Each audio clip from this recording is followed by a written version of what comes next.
Being consistent and exercising regularly has a really, really powerful psychological effect as well.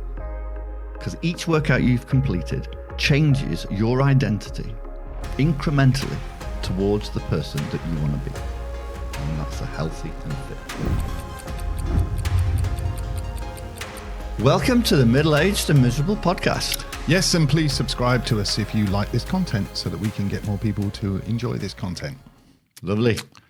So, I got a good one today. Go on, Patrick. So, as middle-aged men, such as us, we have responsibilities in life. Quite a lot of them. We have work, we've got family, we've got admin nonsense that you can never seem to get away from, like banking and accounting. We live in homes that need maintenance. We go away on holiday that needs organising. I've got kids that need paid through college as well. Do you have to feed them? Yeah, cooking as well. There's a lot. So there's a ton of stuff we've all got going on in our lives. Yeah, meaning that we don't have any time. We don't have Essentially, any time. We've got no time. It's full, isn't it? Plates are full. And do you know what the first thing that drops off the list is, Pat? Go on. Exercising. Absolutely, yeah. And that is a big mistake. That's a big mistake. And we're going to talk about that today, aren't we? Absolutely. Why is it a mistake? It's a mistake because if you neglect your exercise, your health and your mental health is going to drop. Yeah. It's going to suffer. And when you think of an extreme case of that, for somebody that's never really done much exercise in their life, apart from being very sad and miserable, is likely to die earlier in life. And you know, at that point, you're literally not there for your family. So what are they going to do without you? Yeah, the very thing that you're struggling to do, which is be there for your family, to take care of your family, you won't be able to do it because you've neglected your own health and mental health. Yeah, you've really got to look after yourself in that respect. You said it in an earlier podcast. You've got to put your own oxygen mask on first. Yeah, that's right. Yeah. Yeah, I heard a DJ, this was years ago in Seattle, I heard a DJ once say that you can't excel in all three areas of your life. And the three areas of life he was talking about was you can't excel in your work career, right, in fitness and your marriage. Yeah. His opinion was one of those has to drop off. Yeah. And we disagree with that, don't we? We fundamentally, yeah. At the time when I heard it, I thought, oh, God, he's a DJ, must know what he's talking about. But no, we found it's not necessarily the case. Yeah. So let's talk about why we should do it. Okay. Yeah, well, let's go through this quick, though, because this is pretty obvious, like why I think most people know that we need to do exercise. Yeah. But let's go through. All right. So the obvious stuff is basically clearly better health, right? You know, if you're a dad, you're going to want to be able to play with your kids. So you need to have a certain level of fitness if you want to play football with your kids one day when they're old enough to do that. And I don't have kids, but I'm close to your kids. I'm godfather to one of your kids. Yeah. And I had an operation, and one of your kids is old enough to drive. She picked me up with her boyfriend after the operation. And obviously I was in a bit of a state. I was under general anesthetic. I'd just woken up and I got in the car and I barely remember it. I was a bit out of it. But she came up to me afterwards and I said, what was it like when you picked me up? She went, it was horrible. I saw you. It nearly made me cry because you were weakened. And I've never known you like that. My whole life, all I've known you is someone who's fit and someone who's strong. And I don't know, you weren't looking your best at that point. I wasn't looking my best. But I'm not boasting about that. I'm just saying that it's interesting that she has that look of me being strong is how she relates. Yeah, that's how she sees you. That's how she sees me. And seeing that other side was probably really sad for her. Yeah. You took on like 10, 20 years in one go, right? But that's what you want. You want your kids to look at you in that way, right? Yeah, definitely. And another thing it does to you, it surprisingly, and it gives you more energy, doesn't it? Yeah. You know, that's counterintuitive. Really, exactly right. Exactly. But it's true. If you go to the gym, you feel energized after, don't you? Yeah, you do. And I noticed that every time, especially when we work out like early in the morning, I feel energized all day. Yeah. Feel great all day. Yeah. Which is not what you think you would feel like after beating yourself up for an hour. That's right. So we're still talking about benefits, aren't we? Yeah, so some of the obvious stuff, yeah. You sleep better. Yeah. For a start. Yeah, that's true. That's true. Stronger bones. Probably because you're tired. Yeah, but that's good though, right? Yeah. Stronger bones and muscles, as opposed to the opposite. I know people that have sore muscles and joints because they don't do any exercise, and that can be a struggle. You get older in life, and if you're doing nothing, if you're just completely avoiding exercise, it just those chickens come home to roost, don't they? You start getting aches and pains, and a lack of flexibility, and all of that stuff. That reminds me of it's longevity, isn't it? As well. I mean, it's not just health as to do your health today and to your ability to fight off a cold, but it's your longevity. How long are you going to live? I mean, I want to live till I've got great grandkids. Yeah. And, I want to be able to play with my great-grandkids, not just my grandkids. You always say you're going to be 100, at least. Like, I'm 55 now. I still say I'm halfway. Because I want to be there and as healthy for my family as long as I possibly can. I want to be able to travel when I eventually find the time to do a lot more traveling. Like when I'm old, and I want to be able to take that carry-on the plane and put it in the overhead without needing any help. Yeah. Things like this, the kind of practical things like that. I want to be able to walk down to the shops or heal from an injury. There's a huge one, like old people, like it's often said, if they fall over and break their hip, which I guess you get brittle and delicate as you get older, obviously, that usually seals it for old people. If they break their hips, they're on the road to death, aren't they, really? Because you can't do anything, you're immobile. But if you're fit and strong, you're not going to be as susceptible to injury. Yeah, that's definitely right. So let's talk about the not so obvious stuff. Okay, well, I would say that that's more the mental side, that just being in a better mood and in a better mind space. I think when you're exercising, you've definitely got a better mindset, right? There's a book I read by Dr. Peter Attia, I think it's called, and it's called Outlive. And I read it recently, and it was really insightful. He said one of the number one things you can do to prevent cognitive decline is exercise. Mm-hmm. And he kind of went into a lot of why, but I found that really profound because I actually felt good about it because I do a lot of exercise as well. So that's huge. That I think it has a big effect on stress management as well. Yeah, I mean, because if you're stressed out, and then you exercise, like when you're exercising, you're usually really concentrating on exercising, right? So by default, you're not thinking about your problems or your stresses. Oh, no, you can't. So if you're lifting a really heavy weight or you're exhausted from being on the stair climber, then you're invariably not thinking about the problems in your life. Yeah. It's single focus, isn't it? Yeah. Mm-hmm. Well, so that's a good point, right? So focus, that's a kind of side note. Exercise is really controlled focus, which is meditation is controlled focus, right? That's true. Yeah, that's all it is. You're focusing when you're meditating. You're focusing on your breathing or whatever it is, and it's the same way if you're on a treadmill. Like if you're like me and you're on a treadmill, you're concentrating on not falling off the treadmill, and so you're running on the treadmill in the gym. You're breathing. You're trying not to fall off the treadmill. Suddenly, you're not talking about the report that's due at work next week because you're it's sustained, controlled focus. Yeah. So really, I think it's a good thing that you're actually, in one way, you're training yourself to focus on one thing in a world where we're distracted. Do you ever, when you go in running, because that's all you're thinking about? It's like talking about this being meditation because you're focusing on one thing. Do you ever find random ideas pop into your head because you've got a clear state of mind at that point? Yeah, I mean, it would probably happen to me if I was walking the dog, or running. Yeah. But a light job, probably not lifting weights, grunting. Not that I do a lot of that, but but that happens. That happens to me if I'm doing mundane exercises because your mind is clear from the thing. You're focusing on the exercise that you're doing, but it's clear because you're outside, you're going out for a run, and it does happen sometimes. Yeah, definitely. Guys I know that go running a lot say it's their form of meditation. Yeah. Yeah. Shall we recap them? What have we talked about, Pat? Yeah. So we talked about we're all really busy. Our plates are already full, and we should never neglect exercise. Yeah. And we all bloody know it, actually. Yeah, we all know it, because this is our view, isn't it? But we all know it. You're not going to get away with doing nothing. Yeah. You're just not going to get away with it. Like anyone...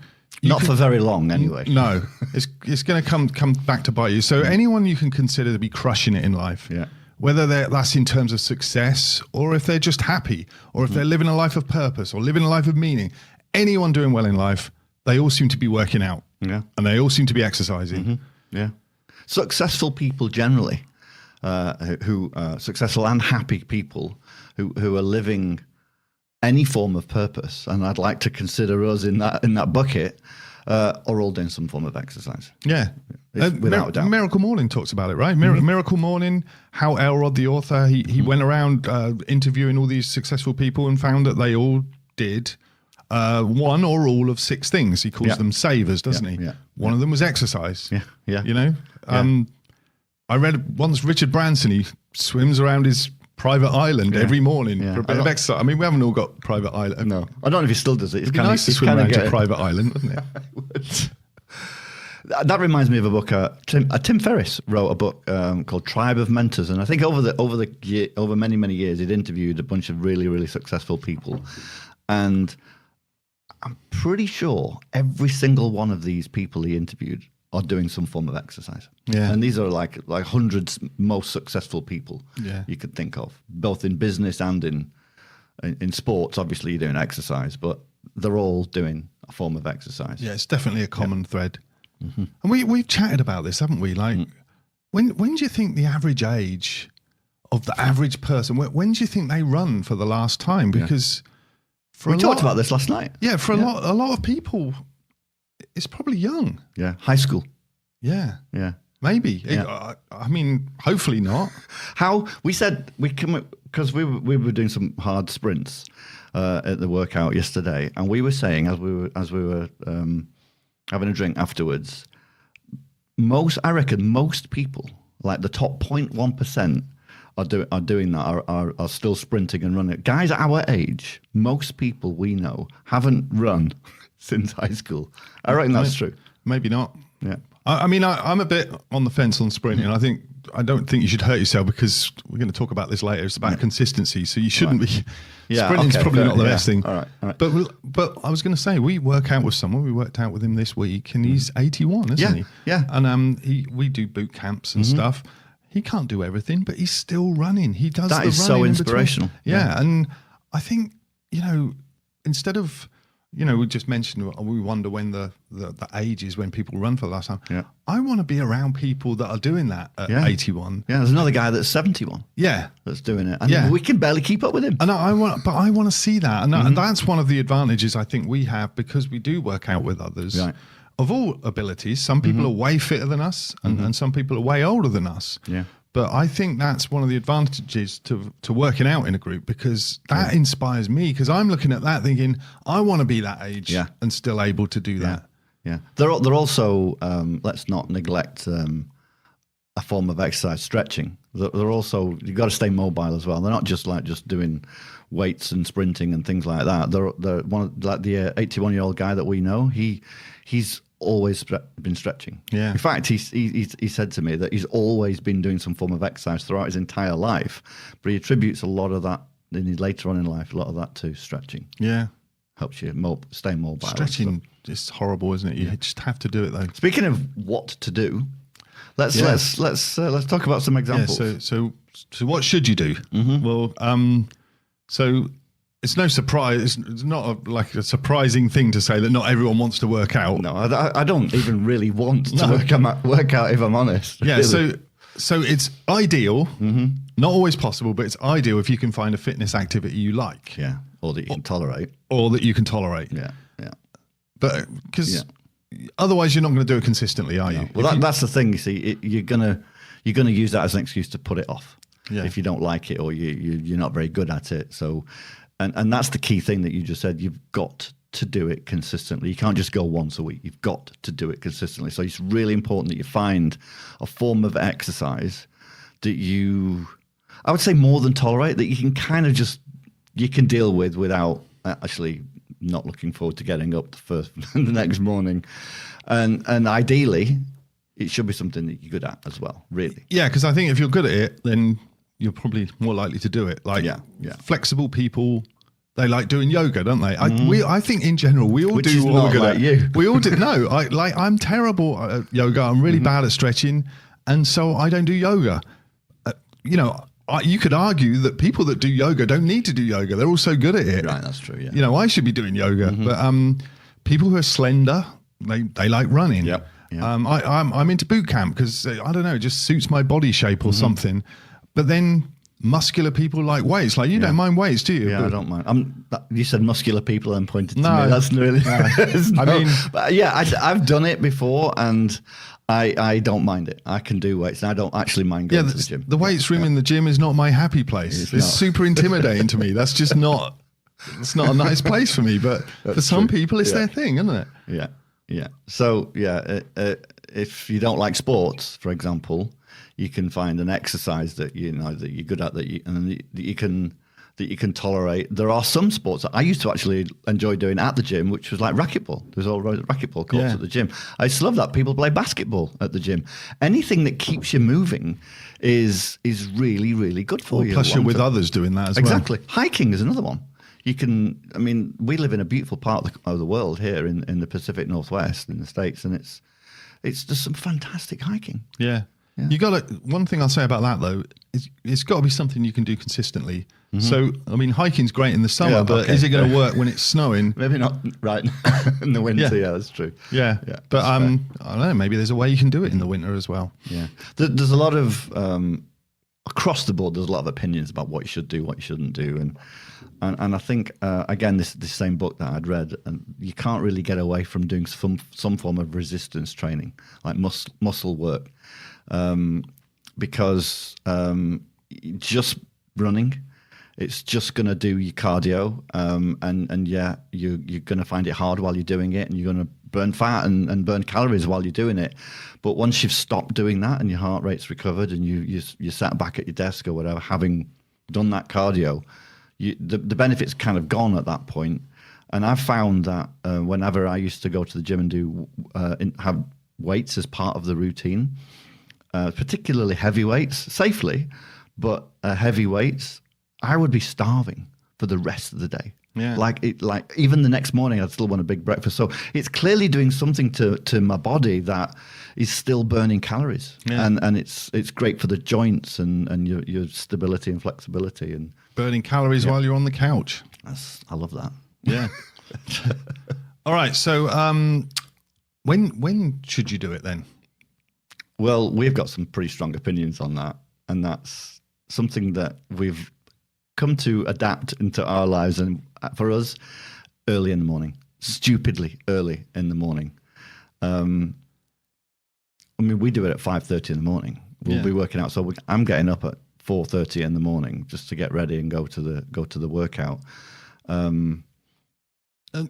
Most people think that's nuts, don't they? Well, it is, because most people tell me when I tell them, "Oh yeah, you should come with me. It's great," and because you do feel good, but I'm not a morning person. I can't do that. Yeah, someone said that to me at work. I said that I do it in the morning, and there are advantages to that, which we'll talk about. And he said to me, I said something like, "Well, I would just do it at this time or something at 5 a.m." And he said, "Well, you would say that because you're the type of person that gets up at 5 a.m. in the morning to work out." Yeah. And I was like, "Yeah, you're right." And then I thought about it afterwards. I thought, "Yeah, but I didn't used to be. I just did it once." Yeah. And I got up at 5 in the morning and I worked out, and then I did it again, and then I did it again, and all of a sudden I became the type of person that gets up at 5:30 in the morning and works out. Yeah. But that, I wasn't born like this. It just happened. You became a morning person. Yeah. That's true. But sometimes, you and me, we don't really have a lot of choice because there's no other time in the day really to squeeze it in. For the most part anyway. And there's some really good advantages of doing it in the morning. Like I've found anyway. Well, first of all, it doesn't impact your daily life, your routine. I can come back on a Saturday morning having got up early. Granted, Saturday morning is not 5:30 in the morning; it's a bit later, but still, I'll get back to the house and still nobody's up. Yeah, and it's not.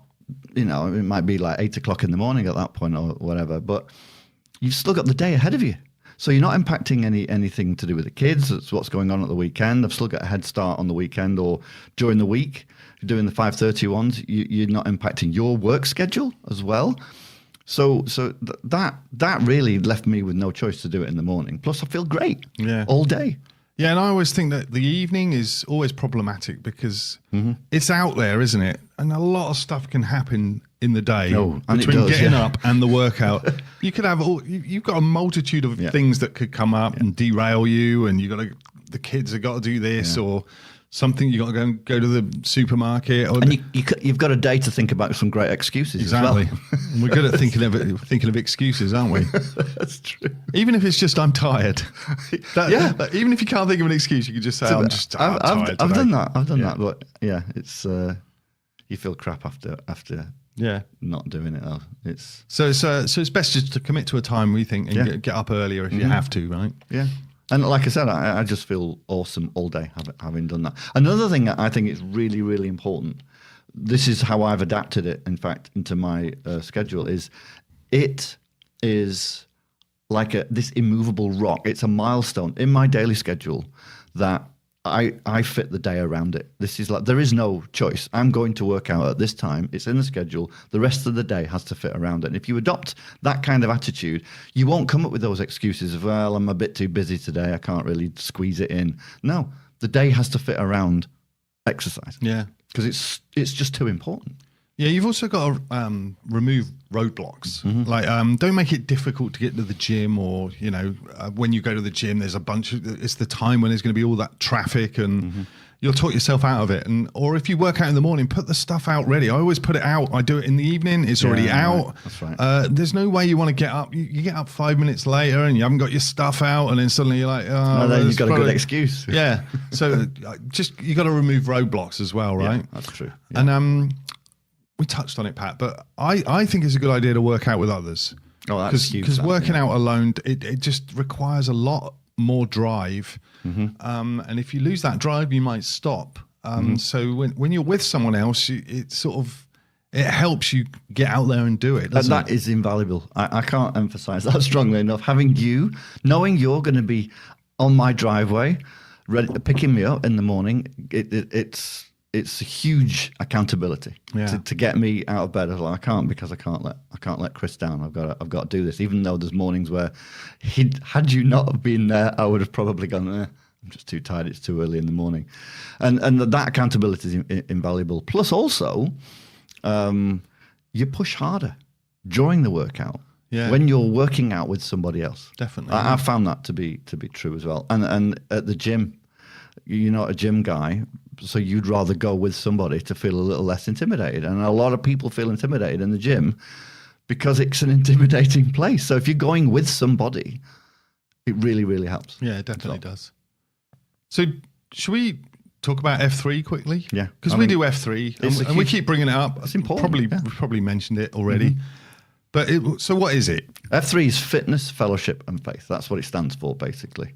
So it's a fitness organization. It's a free workout, isn't it? Let's call it what it is. It's a free workout. Yeah. It's all over America. There's thousands and thousands of free workouts all across America, but internationally as well. I go in the UK. Yeah, it's in the UK now. Yeah, they've got them. I think there's one in Germany, in Spain, France, Uganda. I think all over. We're going to put a link to the website that talks all about it in the show notes. Yeah, and if you had to just say at a high level what it was, it's boot camp, usually in a park, although they do other stuff like rucking. Always outside. It's always outside. It's open to all men. Always free. It's always free, so you can have your money back if you don't like it. And it's peer-led, meaning if there's 8 of us, then one of the 8 of us leads. Yeah. And the next week it'll be another guy, and the next week, and it's not a guy with a clipboard saying, "Oh, right, I want you to do." No, your mates are running the workout. Yeah, that's true, actually. Yeah, and then you learn to be a leader and learn how to run a workout. So, but you get a lot of fellowship out of it. You meet friends and a sense of community, and not only are you getting fit, but you're meeting friends as well. Yeah, I love that part of it. That's almost what gets me out to workouts, in fact, as well, is knowing the guys I'm going to be working out with as well. Yeah, and one of the things I want to touch on is about F3 is it's hard, right? And it's hard. I think that's a key thing. Like when you exercise, a lot of people, you might think, well, I'll go to the gym, I'll just quickly do it, I'll go and do my 20 minutes. But it actually feels good to be challenged and make it hard.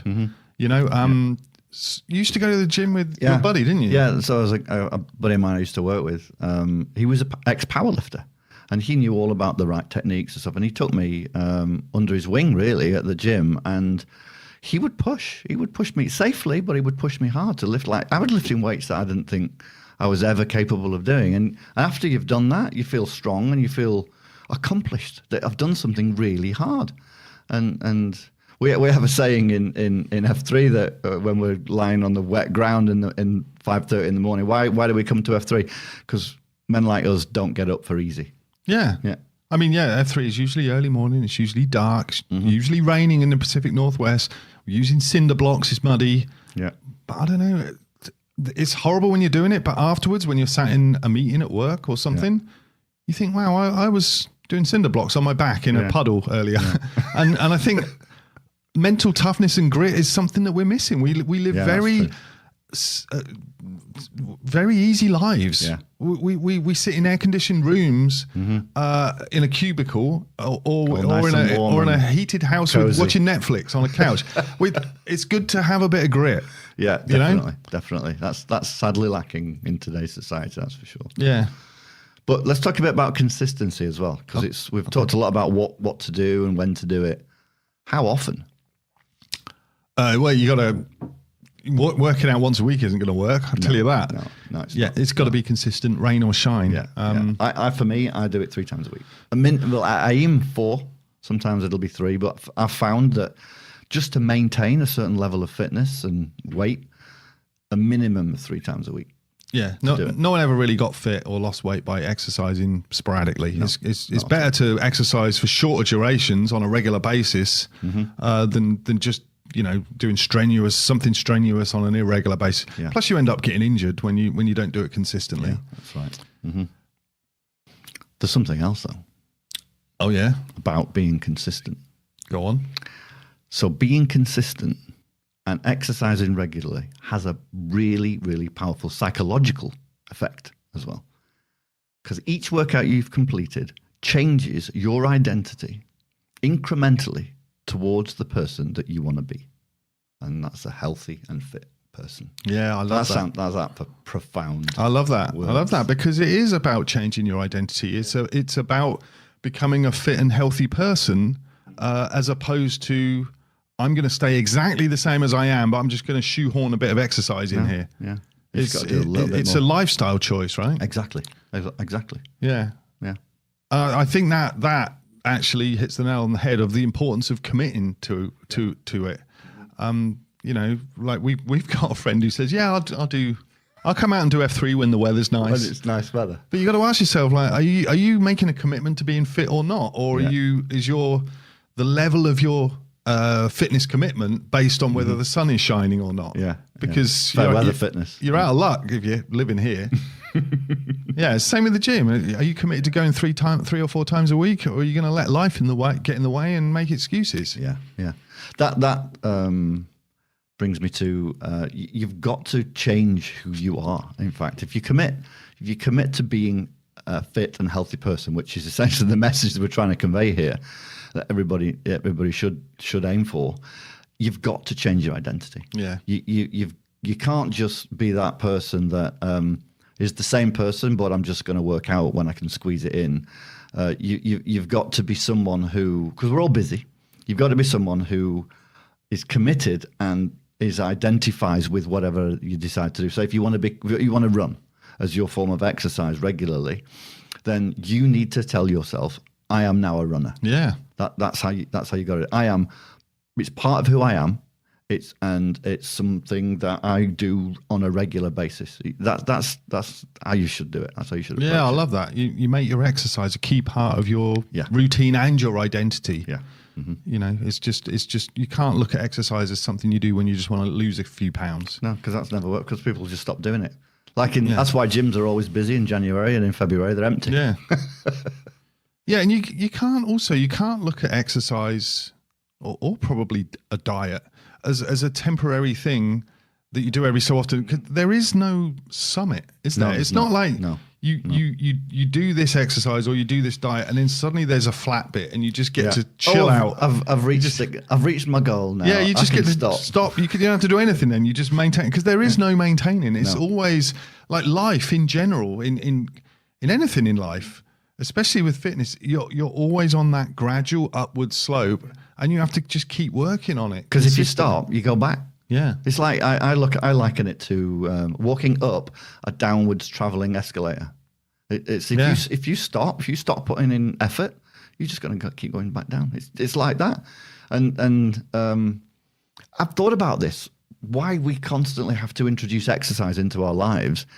We as human beings evolved with physical activity. We had to. We're hunters and gatherers. If you stop, you die.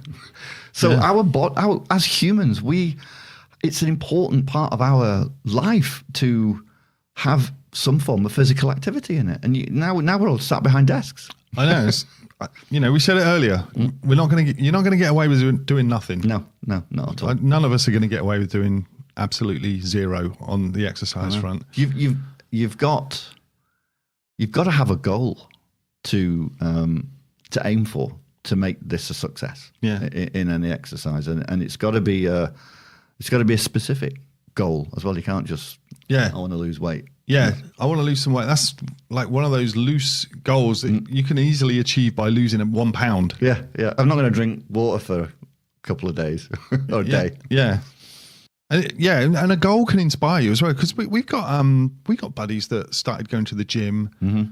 And they started lifting heavy weight, didn't they? Yeah. And then they got so into it, they were like, "Oh, there's a meet. They call it a weightlifting meet. Yeah. Right. And we're going to train for that meet." Mm-hmm. And they went to it, and then they got inspired to train, and then they that was competed. their goal. That became their goal. Then. Yeah. And then they competed in their age range. Yeah. And then like won records in their way. And so now they got another meet coming up. Now they're pushing themselves again, and they're just highly motivated, and just as soon as they're reaching a goal, they're setting another goal and just getting really inspired by it. It gives you a sense of purpose in that as well. But there's ways to do it. There's the right way and the wrong way. It's like, have a goal for starters. Measure where you are today. This is how I would approach this as well. However you want to measure it, whether that's your 1 mile speed or your comfortable running pace. Do some form of measurement. That I don't know, measure some body dimension or weigh yourself or whatever it is. But then measure your progress as you go through it, because that keeps you going. That keeps you inspired to keep going. You think, oh, I've lost a couple of pounds, or I feel my jeans are a little bit looser on me, and that will help, because it does help. Yeah. But you have to keep a disciplined approach to it, with goals and with measurements, and then when you have a goal and you're getting close to it, you've got to then set new goals. Yeah. You've got to keep pushing the goal further away from you. Have a goal beyond the goal. Yeah, because you can never stop. Yeah. So let's summarize. Yeah, let's summarize. Mm-hmm. So what did we talk about? All right. So the most important thing is you are not going to get away with doing nothing. Ain't going to happen. No. You have to find a form of exercise that you like, that you are either good at, or you can at least tolerate. Yeah. As well. And you got to commit to it. You got to do it consistently. And it's going to be a lifelong habit, a permanent part of your lifestyle, not a temporary thing that you kind of do every now and then. And for me, importantly, is family. You have to be fit for your family. Yeah. You in the same way, like you take responsibilities for your finance and you're responsible for a family, you've got to take care of your own mental and physical fitness to be there for your family. And you need to be able to do things for your family, like carry everybody's suitcases and things like that, lift boxes, move house, etc. Yeah. So. Yeah, we watched that documentary on the tsunami, didn't we? And oh yeah, obviously that was terrible. In a lot Oh, of cases, the one in Indonesia. Yeah, there's a lot of cases. Yeah. Nothing you could do. But there were cases where there were guys lifting their loved ones to safety. Yeah, that's right. That was situations like that. You Yeah. just got to have fitness in life, just for everyday stuff and for extreme stuff too. All right, Pat, it's the after show. Mm-hmm. Differences between the USA and the UK. Okay. All right. I think in America, put it this way: if someone from the UK came to the US, I think that they would find some overly cautious rules that we don't have. Do you agree? Yeah. Yes. All right. That's a frustration for us both. That is. All right. Number one, getting asked for ID is really weird for us as Brits in America. Yeah. I'm like at the most ridiculous places when you can clearly see, I'm over 21. Yeah, I'm buying. If I for example, if I buy beer in the local grocery store, they're literally they won't let me buy it without me showing them their ID. I'm in my 50s. They even make you scan it now. Yeah, you've got to scan it. Yeah, if you buy not alcohol. Everywhere, but certain places. Yeah, some places do. Yeah, that is bizarre because in Europe, it's obvious. Like when there's something that's obvious, I think they grant autonomy to the workers to make that call. And there's common sense being there's a little bit of common sense. Whereas that's clearly some company has said, hey, employees, we don't want any lawsuits or something. You're going to card everybody. So we all get sort of... Even if it's a 81-year-old guy that's got no hair. My mum got carded. We went to Las Vegas probably 10 years ago. My mum was easily in her 70s and we went up the Stratosphere Tower and I don't know why we needed to show ID. They asked my mum for ID. Like she was in her 70s. It reminds me of when my wife's parents came over. My wife's French, and when they came over to visit us from France, and we're at the airport, and they're getting a drink at the airport, and the server comes over, and my father-in-law he ordered a beer, and I ordered a beer, and she asked him, and he looked like Sean Connery but older, with a grey white beard, no hair. He was like in his 70s as well, right? And I'm having to translate because his English isn't very good. And he's going, what is she saying? She said, she wants your ID, get your passport out. He says, no, what? He says, why do I need my passport? I'm like, because you've got to show your ID. Because what's the age? That's 21. And he couldn't literally not get his head around it at all. But I'm 75. And he could not wrap his... I said, look, you're going to have to produce your ID because that's the rules. And he was like, I don't believe it. It is weird. It was kind of embarrassing for me as well. It's another... I've noticed another weird rule. Have you ever seen this? I know this because there's a place near here where there's an old derelict railway line, railroad track. Like a crossing, level crossing. But trains never go down it. Yeah. It's closed off. Yeah, right. But it's still got a sign that says railroad track, and there's a bus. I go down this road a lot, and there's always a bus that goes around. Buses not only have to stop we don't as cars. We don't have to make a full stop. We can drive over it. Yeah. But buses have to make a full stop at any railroad track, used or disused, and open the doors. These are not just school buses, though, but any bus. Well, these are actually transporting people around around the place. But for some reason, you've got to open the door. I've seen them do it every time. They'll stop dead. It's a concertina door that you can see it opening from the back. Yeah. It opens and presumably to here for a train. No, I never thought it was that. I always thought it was to demonstrate that you have made a full stop. It could be that. You open the door because you can't open it while it's moving, maybe, or something. I would have thought it's like make a full stop, listen for a train, shut door, say, yes, there's no train, drive forward. That makes a bit more sense, but the whole thing is ridiculous. On a derelict railroad track. Anyway. Yeah. No, there's another bit. Talking of buses. You've got some good ones today, actually. Talking of buses, you know, like... If you came from Britain... You're talking about school buses. Yeah, if you came from Britain, it's surprising. With school buses, you have to stop behind them. They got all sorts of red lights. A school bus stops, a thing comes out of the side of the bus and it says stop, and everyone stops, you're going to get a ticket if you overtake that bus. Which we have got. There's now cameras on the sides of buses that literally show my wife driving right past the buses twice in one day. Yeah. The trouble with it is though, right? So I understand it if you've got a two-way road, right? Yeah. So just one lane this way, one lane that way. Yeah. If a school bus stops, not only do you have to stop behind the school bus, the other traffic coming the other way. Just a regular two-lane road. Yeah. And I understand that. A kid could get off the bus without looking, run straight across the road and get hit, right? So in that case, there's 2 lanes, everybody stops. That's obvious, right? Yeah. But here there's a lot of 4-lane roads. Or with the central turn lane as well. Yeah. I've looked up the rules because what happens here is everybody stops at all times. Because nobody knows the rules. Nobody knows the rules. It's so damn complicated. You don't even know the rules. So picture the scene. You've got 2 lanes going this way with the school bus stopped. Everyone, both lanes have stopped behind the school bus. Coming the other way, you've got 2 lanes as well. Everyone stopped there as well. Yeah. Which you don't have to. You don't have to. No. If you read I the looked rules. it up. Yeah. But on that, did you know at the front of a school bus, there's this random loop of wire that kind of is cantilevered off a hinge, and it goes out when the bus stops and the signs all pop out and the red lights all start flashing. This thing goes out to stop kids from just running around the front of the bus and running straight into the road.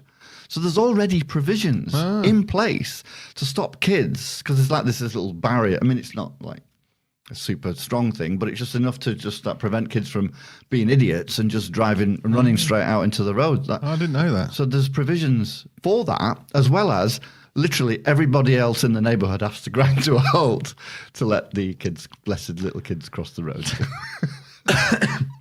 It's not a school bus, but do you remember when we were in Austin and there was that swimming pool, and there was a swimming pool and it had a relatively deep bit, probably waist high, and then a tiny bit where you got into the little shallow ankle deep bit. Yeah. It was not even ankle deep. Yeah.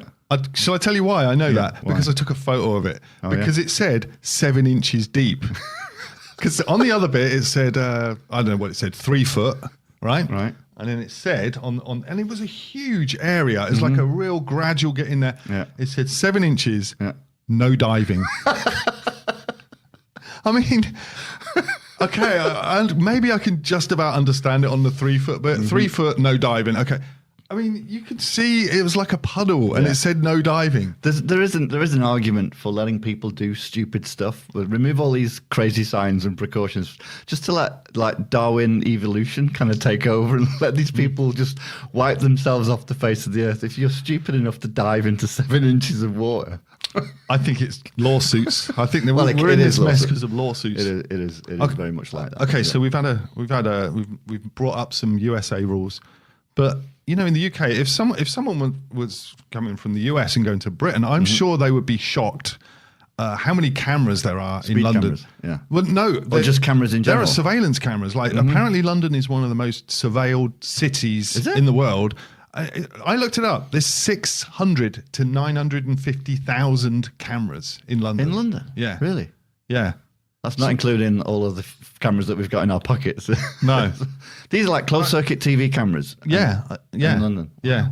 And also, like now, the motorways as well. Like you come out of Heathrow, you get on the M4, which is a major motorway.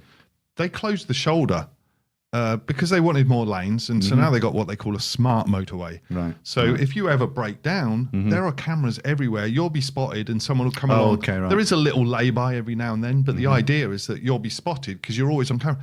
There are cameras everywhere. You feel like you're being watched. Like I come out of the airport and I'm just like, I'm scared to do anything. Speed cameras, average speed cameras. Yeah, that's another little sneaky trick lane thing. It? It really does feel like you're being watched there. So there's not as many speed cameras over here. I mean, I noticed it's literally in the country lanes, down on roads where you're naturally picking up speed because it's a downhill. They'll put a speed camera at the bottom, and it's clearly not a dangerous place. It's more just to make money over there. But over here, I like the fact that there's not that many speed cameras. I've not noticed it's much here in Seattle anyway. Maybe other states have got more, but I don't see that here actually. So Yeah, you're right. seems to be. Thanks for tuning in. If you like what you heard, please like and subscribe so you never miss another episode. Also, check out our social media content for more ways to avoid being middle-aged and miserable.